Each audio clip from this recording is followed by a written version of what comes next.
What do you say to those Christians who see the Yeah. virgin birth as the origin coming into existence of the humanity of Jesus only? What do I say to them? They haven't understood what the origin of a person is. The origin of a person is when that person comes into existence. You cannot come into existence if you're already in existence. You cannot be before you are. You cannot be older than your own ancestor. Let's put it as easily as we can. If Jesus is said to be God, he cannot die. It was John Biddle. They put him in prison for this, by the way. John Biddle, a Unitarian, said, anybody who says that Jesus died is saying automatically that Jesus is not God. That's absolutely true. God is immortal. He has immortality innately in him. Once you say Jesus died, you're saying, I don't think he's God.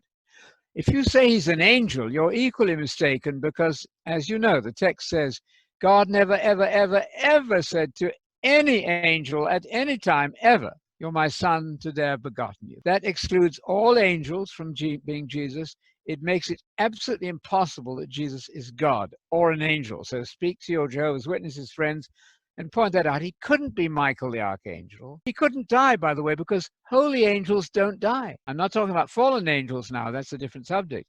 But holy angels cannot die.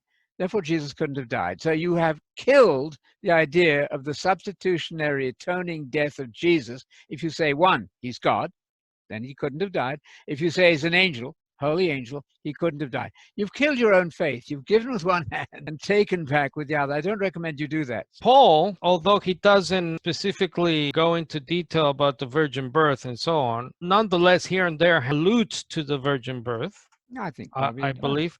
And Mm. here's one of them. He says, concerning his son, he came into being. Now, this is the Tree of Life version, which is sort of a paraphrase, but it actually captures, I believe, Anthony, the Greek there, which is an unusual word. I think it's genomenon, which the verb is ginome. Come into existence. Right. So it actually is one of the rare ones who actually, the other ones just have something like he was born or something like that. The issue is that Paul, though, says that according to the flesh, he came into existence or came to be.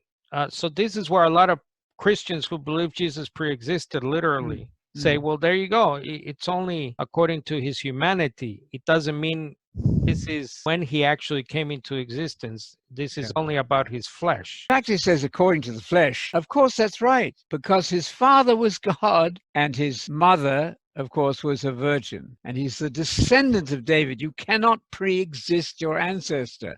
That's a sheer impossibility. And in Jesus' case, he was descended from David. You can't be older than David. If you're the descendant of David, ginome is to come into existence. If you use the causative form of ginome, which is genao, it means he was caused to come into existence. That's to be born. It's a standard word for all human beings who come into existence.